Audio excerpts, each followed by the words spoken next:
क्या आप जानते हैं लंकापति रावण का वध करने से पहले श्री राम ने अपनी एक आंख दान में दे दी थी। लेकिन सोचने वाली बात है, श्री राम ने ऐसा क्यों किया? ये बात तो सभी जानते हैं कि भगवान राम ने लंकापति रावण का वध करके लंका पर विजय हासिल की थी। लेकिन कुछ ही लोग ये जानते हैं कि भगवान राम ने रावण वध से पहले अपनी एक आंख का दान किया था। इसके बाद ही उन्हें रावण की लंका पर विजय प्राप्त करने का अवसर मिला था। मान्यता यह है कि भगवान राम ने रावण का वध करने के लिए माँ दुर्गा की पूजा की थी। जिस समय भगवान राम माँ दुर्गा की पूजा कर रहे थे, उस समय माँ दुर्गा ने उनकी परीक्षा लेने का फैसला किया। माँ दुर्गा ने प्रभु श्री राम की परीक्षा लेने के लिए पूजा में रखे हजारों फूलों में से एक कमल के फूल को वहाँ से अलग कर दिया। माँ दुर्गा ने पूजा स्थल से एक कमल का फूल इसलिए अलग कर दिया क्योंकि वह जानना चाहती थी कि आखिर प्रभु श्री राम पूजा करते समय किसी और जगह तो ध्यान नहीं लगा रहे।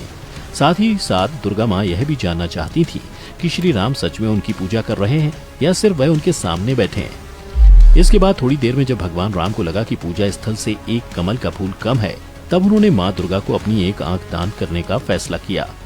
यही वजह है कि भगवान राम की आंखों को कमल के फूल के समान माना जाता है।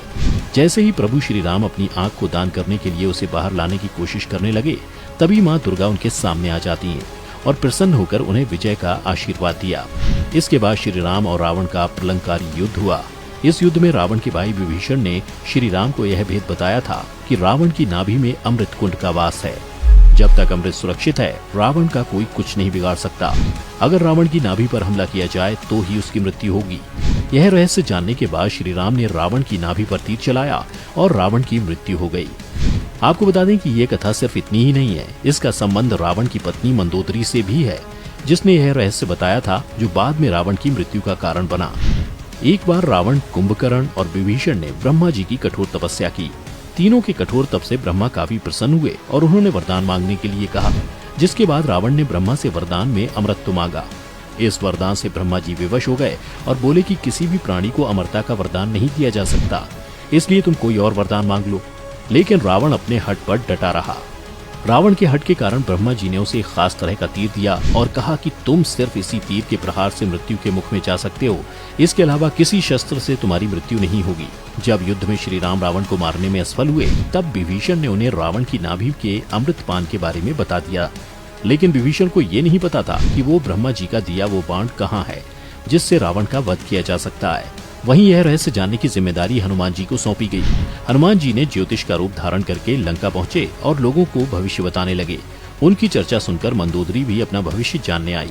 जहां बातों ही बातों में ज्योतिषी बने हनुमान ने कहा कि ब्रह्मा के दिए उस तीर से रावण को संकट है। तब मंदोदरी ज्योतिष रूपी हनुमान जी को बताने लगी कि ऐसा नहीं हो सकता, वह तीर सिंहासन के खंबे के पीछे सुरक्षित है। यह राज पता लगने के बाद हनुमान जी बिना समय बर्बाद किए उस जगह गए और तीर लाकर श्री राम को सौंप दिया। फिर क्या होना था, उसी तीर से भगवान राम ने रावण का वध कर दिया। इस प्रकार से ज्योतिषी के रूप में हनुमान जी द्वारा बताई गई वह भविष्यवाणी सही साबित हो गई।